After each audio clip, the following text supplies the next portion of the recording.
yang sudah dilakukan sebelumnya.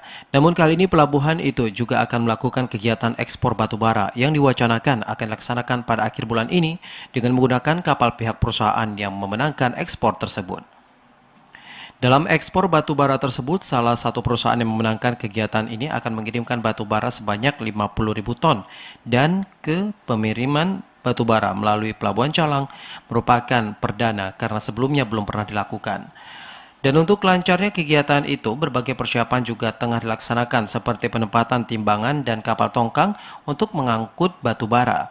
Pejabat pembuat komitmen UPP Pelabuhan Kelas 3 Calang, Amru Azwana Harhab, menyampaikan terkait aktivitas pekerjaan pengangkutan batu bara direncanakan akan dilakukan dalam waktu dekat. Namun sejauh ini pihaknya mengaku di areal pelabuhan cuma ada beberapa alat saja seperti timbangan dan kapal tongkang.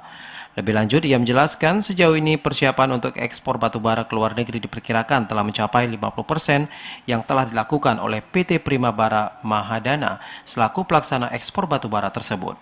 Meski demikian, pihaknya juga tidak bisa memastikan hingga kapan kegiatan ekspor batubara tersebut berlangsung, karena dalam hal ekspor batubara itu merupakan kegiatan perdana yang dilakukan melalui Pelabuhan Calang.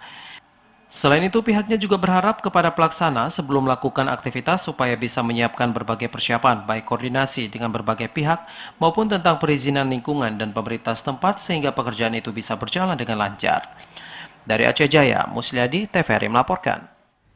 Kepolisian Resor Aceh Timur menggelar apel kendaraan dan pasukan pengendalian massa atau Dalmas yang dilangsungkan di lapangan Sarja Arya Racana. Pengecekan kendaraan ini bertujuan untuk melihat langsung kesiapan personel Dalmas dalam memberikan pelayanan kepada masyarakat Aceh Timur. Kapolres Aceh Timur AKBP Mahmud Harisandi Sinurat langsung memimpin upacara pengecekan kendaraan personil di halaman Mapolres Aceh Timur. Kegiatan ini dihadiri oleh pejabat utama Polres dan peserta apel yang terdiri dari pasukan Dalmas awal dan Dalmas lanjutan. Dalam amatannya, Kapolres menyampaikan apel gelar kendaraan dan pasukan Dalmas Polres Aceh Timur dalam mendukung tugas kepolisian. Kegiatan apel ini bertujuan untuk memastikan personel Dalmas dan seluruh kendaraan selalu dalam kondisi terbaik untuk digunakan sewaktu-waktu dibutuhkan. Hal ini menunjukkan kesiapan Polres Aceh Timur baik siap personel, siap kemampuan, dan siap peralatan dalam menghadapi dan melaksanakan tugas yang diberikan oleh negara. Kapolres menekankan kepada masing-masing satuan kerja yang mengelola sarana dan prasarana untuk dukungan tugas operasional kepolisian tersebut agar dirawat dengan baik sehingga dapat digunakan kapanpun. Dari Aceh Timur, Said Maulana, TVRI melaporkan. Saudara anggota penyidik Polda Aceh yang disebut sebagai pelaku dugaan pemerasan terhadap pengusaha toko emas yang bermasalah pada beberapa waktu lalu mulai ditangani oleh tim Propam Polda Aceh. Pihak Polda Aceh akan melakukan penyelidikan lebih lanjut untuk mengetahui siapa oknum itu. Penyidik Polda Aceh yang disebut sebagai pelaku dugaan pemerasan terhadap 3 toko emas yang bermasalah pada beberapa waktu lalu mulai ditangani oleh tim Propam Polda Aceh. Sementara itu, menurut laporan yang dikirimkan oleh kuasa hukum pengusaha emas tersebut, oknum Polda Aceh melakukan pemerasan dengan meminta uang senilai 200 juta rupiah kepada pemilik toko emas tersebut. Kabid Humas Polda Aceh Kombes Pol Winardi mengatakan pihaknya sudah membentuk tim dan melakukan penyelidikan lebih lanjut terhadap oknum polisi yang memeras 4 pengusaha emas yang bermasalah kemarin. Selanjutnya, jika terbukti bersalah, pihaknya akan memberikan sanksi tegas kepada anggota Polda Aceh tersebut. Saat ini Pak Irwasda sudah membentuk tim bersama-sama rekan-rekan Propam.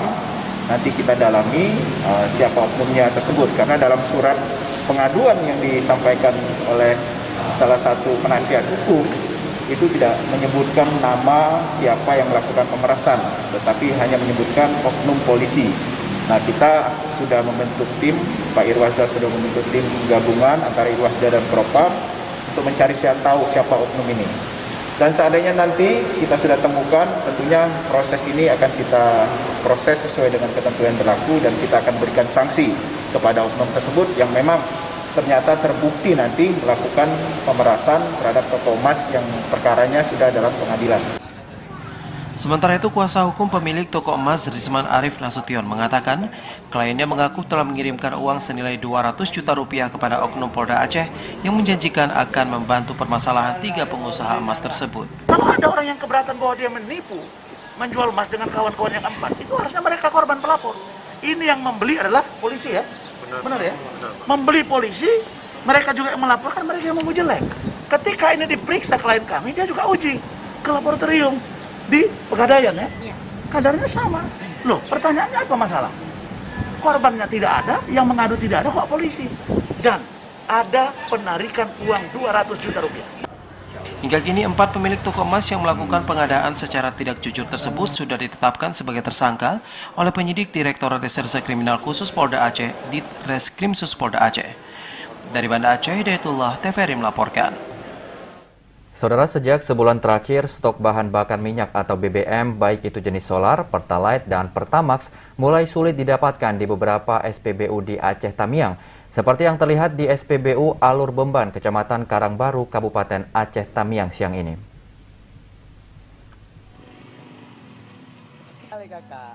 Inilah kondisi kekosongan bahan bakar minyak atau BBM, baik itu jenis solar, Pertalite, dan Pertamax di SPBU Alur Bemban, Kecamatan Karangbaru, Aceh Tamiang.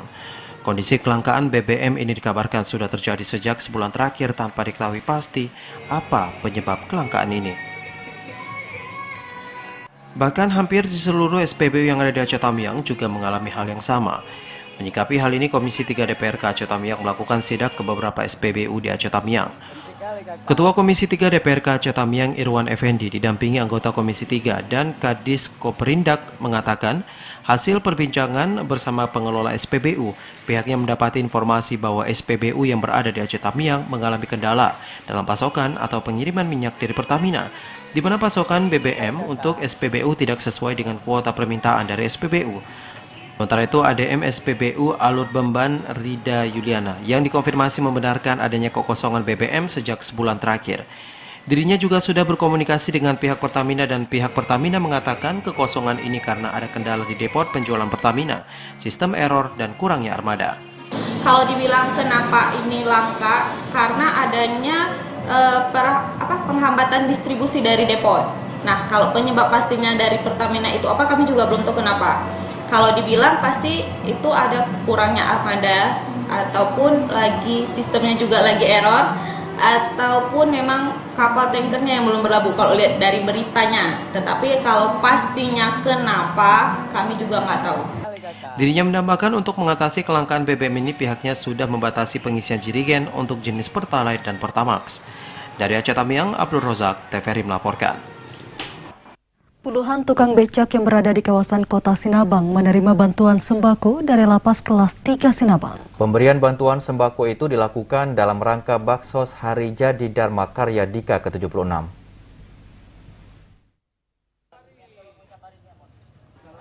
Pemberian bantuan sembako terhadap puluhan tukang becak yang berada di kawasan Kota Sinabang diberikan oleh petugas Lapas Kelas 3 Sinabang di Komplek Lapas. Pembagian bantuan sembako dalam rangka memperingati HUT Dharma Karya Dika ke-76 yang diperingati setiap tahunnya. Sejumlah bantuan yang diberikan berupa sembako untuk meringankan kebutuhan sehari-hari terhadap puluhan tukang becak yang ada di Kota Sabang. Kami sangat bersyukur kepada Bapak Kepala Lapas.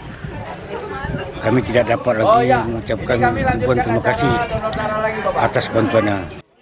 Sementara itu, Kepala Lapas Kelas 3 Sinabang, Suparman, mengatakan bahwa bantuan yang diberikan kepada puluhan tukang becak sebagai bentuk kepedulian berbagi di Hari Dharma Karya Dika ke-76.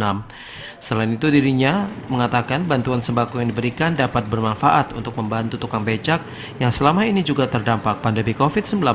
Kegiatan hari ini kita berbagi kepada profesi becak. Kemudian kegiatan ini merupakan untuk kegiatan dalam rangka hari ulang tahun Hari Karya Dika ke-76. Dalam hal ini banyak kegiatan-kegiatan yang sifatnya olahraga dan pembagian sembako yang telah kita laksanakan di Adi. Dari Simelu, Al-Asyab, TVRI melaporkan. Saudara, informasi lainnya dapat Anda simak usai jeda berikut ini. Tetaplah bersama kami dalam Aceh Hari ini.